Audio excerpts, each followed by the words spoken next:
Exploring man-made structures that have been abandoned and might not seem all that interesting is actually becoming increasingly popular. Such places show that the man-made environment decays slowly, while nature gradually takes back its land. The unrestrained pursuit of profit, prestige, and position in society, as well as thoughtless consumerism, turn modern society into robots and seems to make people lose their ability to think. Exploring the abandoned structures makes one think about the fate of the people who built them, worked, or lived in them, as well as analyze the events that led them to desolation. Hey guys, welcome to our channel. Today we're going to talk about the roles of urban explorers and go into some dark, mysterious, and, of course, exciting places. But most importantly, we'll visit some abandoned pillboxes, the remains of one of the strongest defensive systems.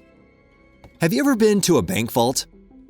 If you've ever rented a safe deposit box there, you probably have an idea of what it looks like. Now imagine that the building with the bank and the vault is abandoned, while the vault itself is located at the groundwater level and is flooded. This is Chicago. Going down there requires waterproof clothing designed for fording, as well as gas masks, because there is very little oxygen inside, but dangerously high levels of methane, hydrogen sulfide, and mold spores. The water is knee-deep in some places and waist-deep in others. Back when the bank was open, this vault was kept dry by constantly running sump pumps that pumped out groundwater that was seeping in. But as soon as the electricity was cut off, the water immediately filled the building.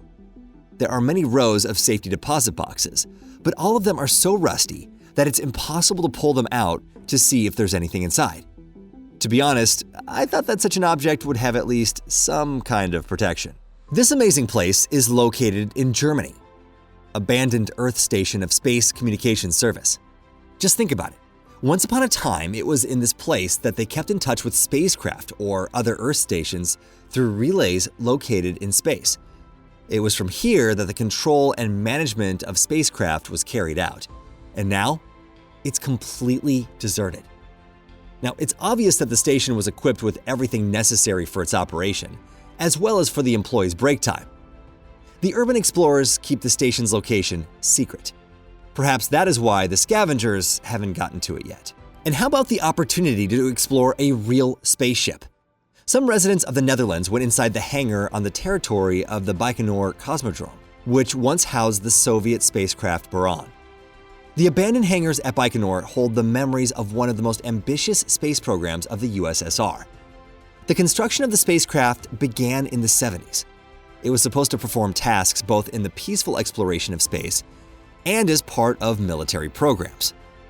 As part of the project, the most powerful Soviet launch vehicle, Energia, was created. The carrier could lift a spaceship and heavy space stations into space. The plan was to use Energia to prepare for an expedition to the moon. In 1988, Energia launched the Buran reusable spacecraft into orbit. Buran's first flight was fully automatic. The Energia Buran program was the largest and most expensive in the history of Soviet cosmonautics. Buran was to carry out another 1 or 2 flights in automatic mode, after which they were going to start the manned flights part of the project.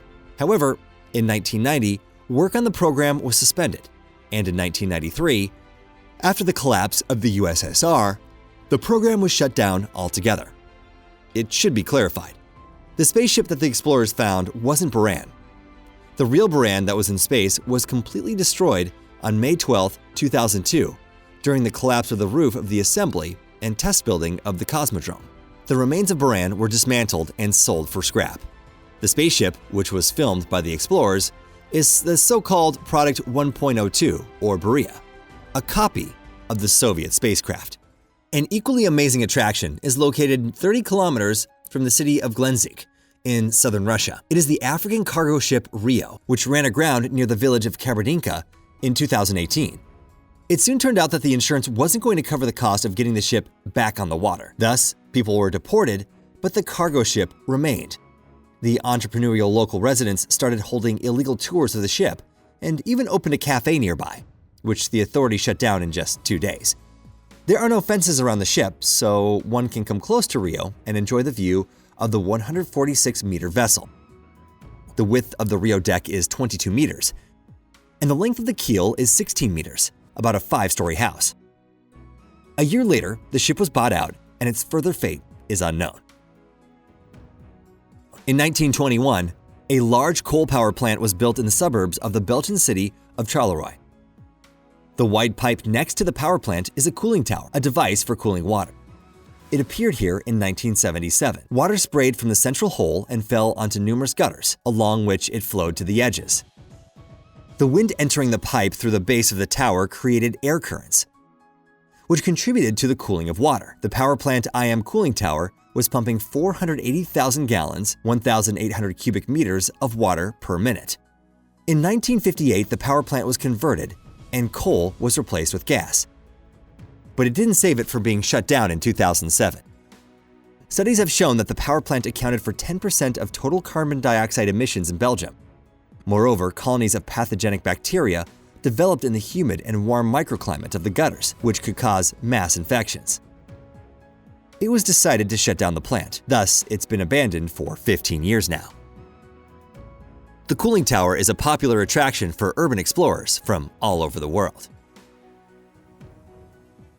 The Thai island of Koh Chang is a popular destination, but there's one rather strange place there. Grand Laguna Beach looks abandoned, despite being quite beautiful and having a great location. Right from the beach, one can see the liner, which apparently is moored there forever. How did the liner appear in the Thai jungle, and why is it called a ghost ship? The ship has several levels and 7 decks. It stands right on land, surrounded by jungle, although there actually is a bay nearby. They say that in order to get the ship right into the thick of the jungle, a path was dug out from the beach to the ship's destination, and when the ship was installed, the canal was filled in. The plan was to open a hotel complex there. The big ship was supposed to be the central building. Today, the beach is overgrown with grass, and if the ship hotel ever does rent out its cabins, it's only to the local workers. There are no tourists there. How come such a promising project in the hotel business turned into a failure? The hotel actually operated for a little while, but most of the cabin rooms were never rented out. Only the rooms in one particular part of the ship had guests stay in them. Perhaps it was due to the liner's bad reputation. The locals considered the ship a dangerous place and even dubbed it a ghost. Allegedly, the guests who decided to stay in the ship hotel started getting all kinds of dark thoughts, and many of them committed suicide by jumping off the upper deck of the ship. And now, let's talk about the military legacy of the past, namely pillboxes. A pillbox is a type of fortification made of durable materials. The pillbox protects military personnel from being hit by enemy fire and enables them to fire at the enemy through embrasures, loopholes, casemates, or with the help of turret artillery and machine gun systems. Pillboxes were built from monolithic or prefabricated reinforced concrete, mortared stone, reinforced iron beams, and armored enclosures. This structure could be either a standalone or part of the fortified district. When speaking of pillboxes, one cannot help but single out the leading company in the terms of number of such facilities per capita, Albania. By the 1970s, Albania was in complete isolation. The leader of the state, the ardent Stalinist Enver Hoxha, managed to ruin the country's relationship with the Soviet Union, withdraw from the Warsaw Pact, and get into a fight with China. The struggle against the USA, the USSR, China, and Yugoslavia was declared the official task of foreign policy. The country began to fortify, preparing to go to war against everyone. At first, the plan was to erect pillboxes in strategic places, but the Albanian leader's fortification plans got much crazier.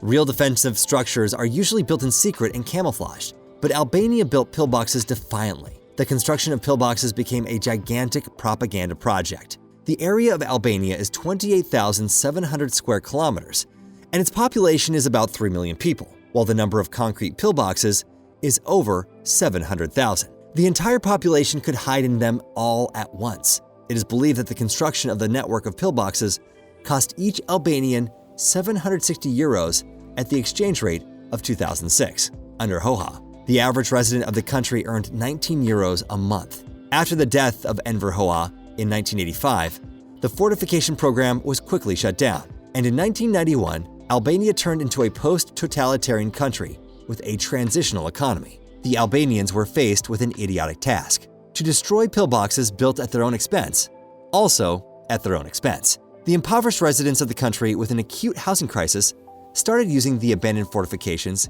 as housing, chicken coops, and animal sheds. Pillboxes have become warehouses for small entrepreneurs, many hotels, while cafes and restaurants have opened in several large ones. Today, there are special companies specializing in the dismantling of pillboxes in Albania. Uprooting one small pillbox costs up to 1,000 euros. Therefore, they are only dismantled where they cause the most inconvenience, in tourist areas along the coastline. 99% of pillboxes are still in place. Back in 1928, the construction of a line of fortifications, the so-called Stalin Line, began in the USSR. Special fortification points ran from the Karelian Isthmus to the shores of the Black Sea. The Kiev Fortified Region, KIUR, was considered the largest at the time. It stretched for almost 85 kilometers, embracing Kiev in a semicircle along the right bank of the Dnipro River. 750 pillboxes were built on this defensive line. One of the largest ones was pillbox number 401, built in 1929. It consisted of a machine gun 2-embrasure half caponier,